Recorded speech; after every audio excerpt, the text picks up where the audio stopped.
warahmatullahi wabarakatuh. Berjumpa lagi bersama saya, Suhermanto, pengampu mata kuliah entomologi pada Prodi Sanitasi Lingkungan, program Sarjana Terapan, atau yang sering dikenal dengan D4 Sanitasi Lingkungan. Anda yang berbahagia, pada mata kuliah entomologi di semester 1 ini kita akan sering kuliah online karena kita dalam kondisi COVID-19 ini. Kuliah online kita sebanyak 14 kali pertemuan. Jadi ada 14 sesi pertemuan kuliah dan 2 sesi pertemuan ujian. Semuanya secara online. Ujiannya jadi ada UTS, ujian tengah semester, dan UAS, ujian akhir semester. Nah, sudah barang tentu di sesi pertama ini saya akan mengenalkan apa itu entomologi. Nah, entomologi ya, dari bahasa Latin itu adalah entomos, yang mengandung makna serangga. Jadi entomologi itu adalah ilmu yang mempelajari tentang serangga. Namun serangga yang bagaimana yang kita pelajari? Jadi serangga yang kita pelajari, khususnya karena kita ini adalah D4 vokasi di bidang kesehatan, sudah barang tentu serangga yang dapat menyebabkan penyakit. Nah, serangga yang dapat menyebabkan penyakit, yang bisa memindahkan penyakit tersebut dari satu orang ke orang lain, itu disebut vektor. Nah, vektor inilah yang akan kita pelajari di entomologi. Orang yang mempelajarinya disebut dengan entomologis. Ya, jadi ananda ini adalah entomologis. Ya, serangga yang bertindak sebagai vektor akan ananda pelajari. Nah, seperti saya katakan tadi, serangga yang kita pelajari ya, juga tidak semuanya. Seperti dalam bagan ini adalah dunia hewan. Hewan itu ada vertebrata, ada avertebrata, yang kita pelajari nantinya mulai dari filumnya. Ada film Arthropoda di sini. Ya. Ada banyak film, diantaranya adalah Arthropoda. Nah, dari Arthropoda ini filmnya akan kita pelajari, ya, serangga yang berbuku-buku. Nah, jadi disebut dengan film Arthropoda atau hewan yang berbuku-buku. Pada nomor 9 ini itu yang akan kita pelajari. Dari Arthropoda itu mempunyai 6 kelas. Nah, jadi tidak semuanya juga. Dari film Arthropoda yang akan kita pelajari itu hanya dua kelas, yaitu kelas Insecta dan kelas Arachnida. Kelas Insecta itu apa? Nanti kita lihat lagi. Ya. Arachnidanya apa? Itu tungau dan caplak. Nah, kita lihat di Insecta. Jadi dari kelas ini kita lihat lagi ordonya. Kita lihat lagi ordonya. Ada 3 ordo yang kita pelajari. Ya, dari kelas Insecta ini ada 3 ordo yang akan kita pelajari. Ya, ada ordo Diptera, ordo Siphanoptera, ya. Kemudian juga ada Blattoideae. Nah, ordo Diptera yang akan kita pelajari itu terdiri dari 3 famili. Ada Culicidae, umumnya serangga nyamuk. Ada Muscidae, ada lalat, dan Tamadidae, juga dari famili Tabanus atau lalat juga. Nah, sedangkan dari ordo Blattoideae atau Dictyoptera, ya, bahasa yang kita kenal sehari-hari itu adalah kecoa atau lipas, yang akan kita pelajari. Kemudian Siphanoptera itu adalah pinjal. Pinjal ini yang ya boleh dikatakan kutu lah, yang terdapat di tikus, ada di anjing, ada di kucing. Nah, nanti itu akan kita lihat semuanya. Jadi binatang-binatang itu akan kita pelajari. Apa yang kita pelajari? Yang kita pelajari adalah bagaimana taksonominya, bagaimana klasifikasinya, bagaimana ciri-cirinya dan identifikasinya. Nah, itu yang akan kita pelajari semua. Ya, taksonomi, bagaimana penyusunan, ya, pengelompokannya, bagaimana, toksisnya, bagaimana. Nah, itu akan kita pelajari nanti pada pertemuan berikutnya. Ya.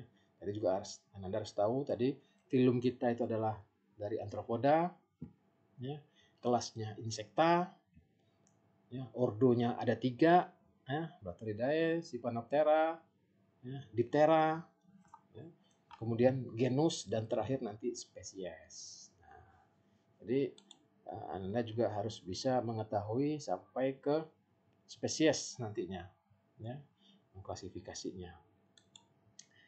Kemudian harus tahu juga cara-cara penulisan, karena kan nanti Anda sampai dengan tugas akhirnya adalah skripsi, menulis laporan dan segala macam dalam secara ilmiah, maka penulisannya juga harus dipahami. Biasanya dalam penulisan itu yang sering kita baca, ya, di jurnal atau di buku-buku itu ada 2 suku kata. Ya. 2 suku kata itu biasanya yang pertama itu adalah genusnya, yang kedua adalah spesiesnya. Kalau dia ada 3, artinya yang ketiga itu adalah penemunya. Ya, kita contoh misalnya pada nama ilmiah Apis mellifera Linnaeus, ya, Apis itu adalah genusnya, mellifera itu adalah spesiesnya, Linnaeus itu adalah penemunya. Jadi kalau ada 2, ya berarti 1 genus, 1 mellifera. Jadi tidak ada yang menulis mulai dari spesies ke penemu. Biasanya genus, spesies, dan penemu. Oke. Nah, yang perlu juga diketahui cara penulisannya itu, ya, genus dan spesies itu ditulis secara italik, ya, atau ditulis dengan hurufnya miring. Kalau tidak mau dengan hurufnya miring, diberi garis bawah, ya, di mana genus menggunakan huruf besar di awalnya, ya, sedangkan spesies itu semuanya huruf kecil. Jadi contoh dapat dilihat di bawah, Anopheles farauti. Nah, A, Anopheles, itu huruf A-nya huruf besar, sedangkan semuanya sampai ke spesiesnya itu adalah huruf kecil. Nah, itu adalah klasifikasi, ya, ataupun tata nama, cara penulisan yang harus Ananda ketahui. Jadi jangan lagi nanti menggunakan bahasa daerah, ya, sehingga nanti bingung, ya, karena setiap daerah bisa menyebutkan itu berbeda-beda antara serangga yang satu dengan serangga yang lainnya. Maka kita membuat yang secara global dengan taksonomi tata namanya yang benar. Oke. Nah, setelah taksonomi kita pelajari, kita juga akan mempelajari morfologinya. Ya. Kita akan melihat ciri-ciri dari serangga tersebut. Kita identifikasi serangga tersebut. Ya. Tadi sudah kita klasifikasi, ya, sudah kita klasifikasi secara taksonominya, tata namanya. Terus kita akan mengidentifikasi nanti serangga-serangga tersebut. Jadi Ananda akan lebih banyak kita belajar di lapangan, survei, mencari serangga, terus kita bawa ke lab dan kita identifikasi. Ya, kita lihat morfologinya, ya, kenampakan organisme serangga tersebut dari ciri-ciri luar yang kita lihat, ya, baik secara langsung dengan alat bantu. Alat bantunya mikroskop atau dengan kaca pembesar, ya. Jadi ciri-ciri luarnya mulai dari secara umum, dari filumnya Arthropoda, ciri-cirinya kita lihat, ya. Mulai dari tubuhnya kita lihat, ya. Kerangkanya, bila perlu sampai dengan nanti sistem, ya, pernapasan dan lain-lain sebagainya. Jika waktu nanti memungkinkan kita sampai sejauh itu kita teliti. Kemudian secara umum, ya, kita lihat secara kelas. Ya, kita lihat, ya, kelasnya Insecta. Bagaimana ciri-ciri Insecta? Seperti diketahui tadi, antropoda itu adalah hewan serangga yang berbuku-buku, berruas-ruas. Ya. Nah, jadi ini secara umum ciri-ciri insekta. Bagian luarnya itu dilapisi rangka luar, ya, untuk pembatas antara organ dalam tubuhnya dengan lingkungan luar.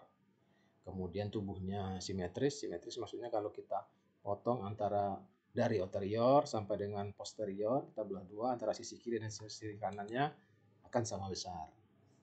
Umumnya itu kecil. Ya, kecil di sini maksudnya sampai kita pun menggunakan alat bantu untuk melihatnya. Jadi ukurannya kecil, bisa dengan visual dengan mata, tapi kita menggunakan alat bantu, biasanya kaca pembesar sampai dengan mikroskop. Ya, serangga itu kecil untuk mengidentifikasinya. Tubuh terdiri dari ruas-ruas, ya. Ada kepala, ada dada, kemudian ada abdomen. Ya, jadi serangga itu umumnya terdiri dari 3, bagian kepala, bagian dada, dan bagian abdomen. Pada kepala itu terdapat mata. Nah, yang mata serangga itu merupakan mata majemuk. Artinya majemuk, di satu mata itu terdiri dari banyak, ya, lensa. Jadi satu mata itu banyak terdiri mata-mata, ribuan lensa di sana. Itu pada bagian kepala. Juga terdapat mulut pada bagian kepala. Di kepala juga terdapat antena. Antena ini berfungsi sebagai sensor. Jadi sensor pada serangga itu terdapat di antena. Dan juga sensornya ini juga seperti kalau manusia itu ya sebagai telinga kan sensor, ya, untuk mendengar, untuk meraba, itu sensor pada serangga. Oke, kemudian pada dada. Pada dada ini akan melekat kaki dan sayap. Pada dada akan melekat kaki dan sayap secara garis besar. Pada kaki serangga itu terdiri dari 6 bagian. Ya, 6 bagian. Cuman ya secara garis besarnya ada femur, pada nomor 3 ini femur, pada nomor 4 ini tibia, dan pada nomor 5 ini adalah tarsus. Ini 3 bagian utama pada tubuh serangga. Jadi silahkan Ananda pelajari. Nah, tadi sudah kepala, ya, kemudian abdomen. Nah, kita masuk kepada bagian kepala, dada atau torak, kemudian abdomen. Nah, pada bagian abdomen ini terdapat alat-alat vital yang berfungsi secara fisiologisnya untuk alat reproduksi, misalnya alat pencernaan. Ya, itu pada abdomen di tubuh serangga. Ada berbagai-bagai buku di sini, ada ruas-ruas, ya, pada tubuh serangga karena memang serangga itu berruas-ruas. Oke, selanjutnya kita masuk ke dalam siklus hidup. Siklus hidup dari serangga itu bermacam-macam. Ada yang metamorfosisnya sempurna, ya, ada yang tidak sempurna. Serangga itu mengalami metamorfosis. Metamorfosis adalah perubahan bentuk, ya, mulai dari telur hingga menjadi dewasa. Perubahannya itu mempunyai fase-fase pertumbuhan.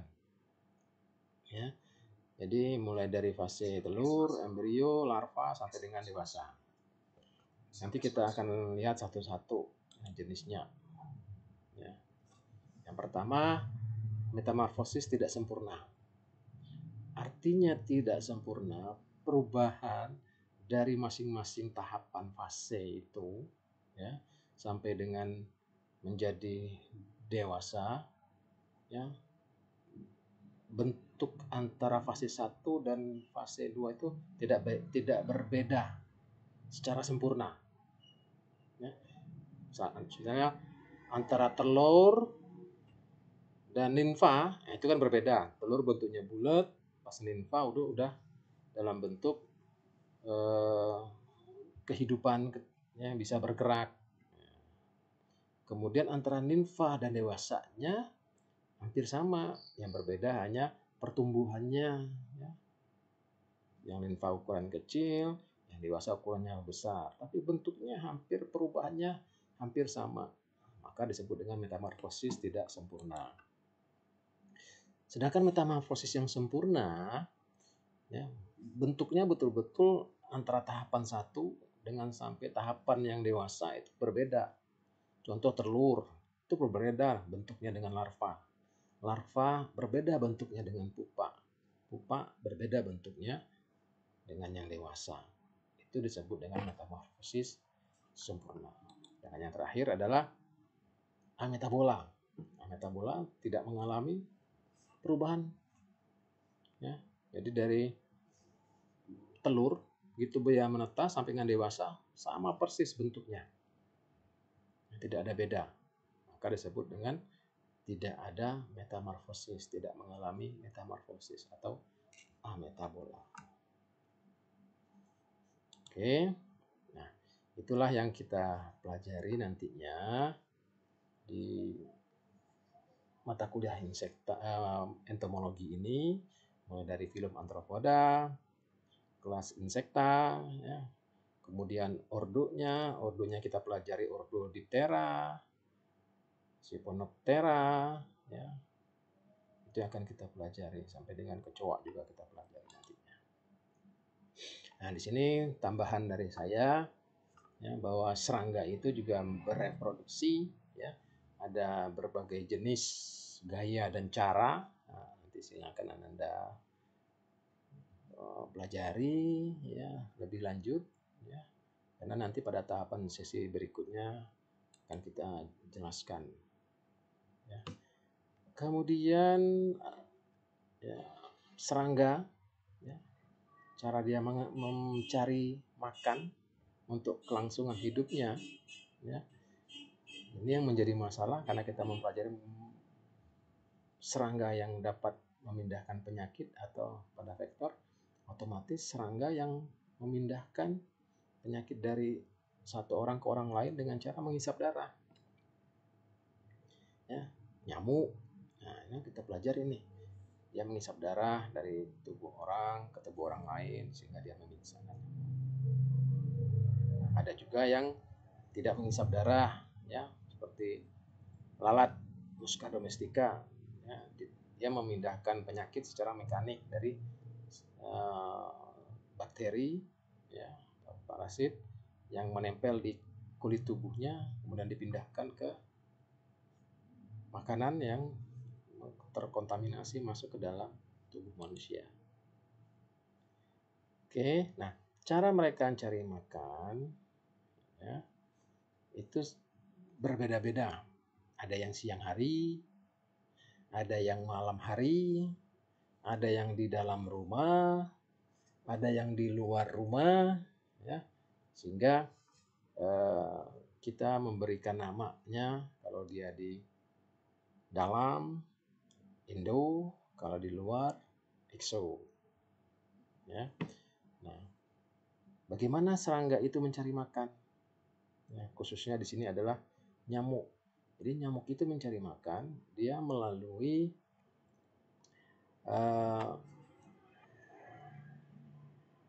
rangsangan, ya, atau bau, ya, yang dia akan telusuri sumber bau itu dari mana asalnya sehingga akan dia mencari ke situ.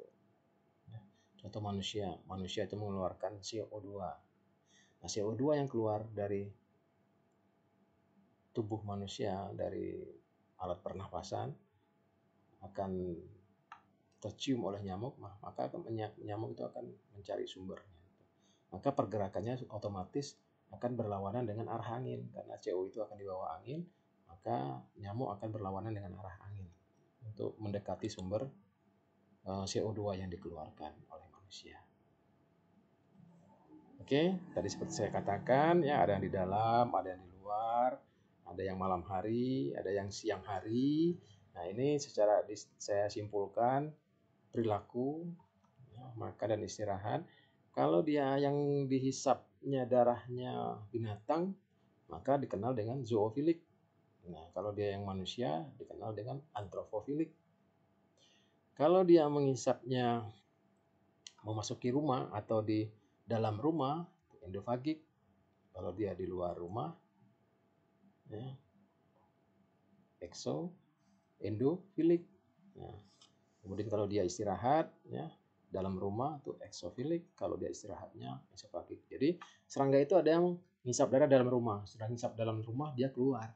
Jadi ada yang menghisap darahnya endofagik, tapi istirahatnya, ya, eksofilik. Nah, ya. Jadi ada yang